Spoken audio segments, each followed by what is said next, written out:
Good afternoon, and we're here at Leaside Curling Club, and joining me today is Perry Marshall, and we're going to talk a little bit about the two different measuring devices that we use here at the club.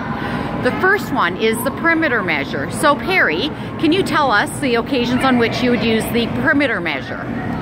Well, the first thing we would do is use a perimeter measure for, as a competitive team, with competitive coaches and teams, they'll go around and test the rings and make sure that the rings are conforming to what you would expect when you go to a typical club. So you can look at our rings here. We have the perimeter measure in place, and we're going around the rings just to make sure that the rings are around where we expect them to be. And you can see we're on sheet A here now at the far end, and these rings are looking like they are in good shape. They're not out at all. Not expecting to see anything peculiar happen with these rings at all. Maybe a bit in the corner of that one. And this is not uncommon, especially where rings have been painted in the past, or with these decal rings now. Sometimes they fall a little bit out of place once the ice sets in, but these ones look pretty good, as you would see them in competition. So now that we've gone and talked about us looking at the actual measure of the rings, can you tell us about how we use them once there are rocks in play? Right. So the perimeter measure really has two uses. One is at the end of an end, trying to determine whether a rock is on the rings or not. And again, we'll use this one here. You can see the perimeter measure has a little bump on the outside, and we'll come up and see whether that rock is actually on the rings. It's not touching at all in this particular case.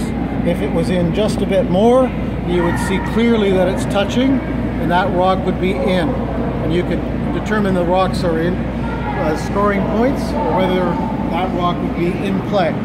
The other time we would use it is in the free guard zone. So those four first shots that happen at the beginning and the end, and you're trying to determine whether or not that rock is actually in play. And if that rock was sitting here like this and we weren't sure, we could bring the perimeter out in those first four shots and determine whether or not that rock was in play. That one's not, whereas if it was there, that's still not. And although you might look over top of that, it might look like it's in, it's actually not when you put that in that. So that rock could not be hit. It would be a free guard. All right. Now the other thing you can do is determine if another rock is close. The good thing about this perimeter measure is the fact that you can get a rock underneath. Yeah, and that certainly was something that our old perimeter measure would not allow us to do. So this is certainly an upgrade in terms of the equipment. Absolutely. So at the end of an end, or in the first four rocks of an end, the perimeter measure can come out and can be used in play. All right, so now we're going to move to the micrometer. So we're going to allow Perry a couple of seconds to pull out the other measure. And here we have, it's come to the end of the game, and we have a green rock and a yellow rock, and we're trying to determine which is the shot. Okay, first piece of advice, Perry. So first thing, common error is when everybody comes to the house, there are too many people in the house, and somebody puts their broom down like this and says, essentially, I'm going to go measure, get the micrometer, and actually do the measure. Well, that's a no-no. You shouldn't do that.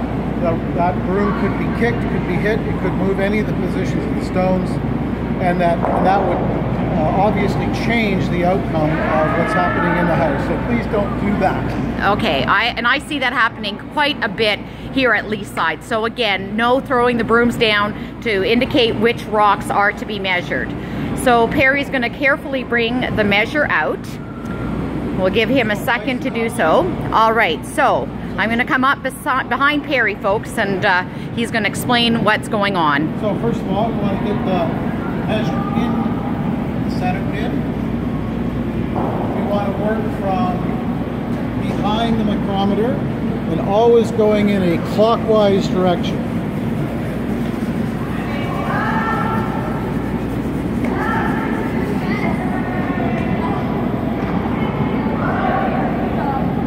And we will put it up so that we get a little bit tense.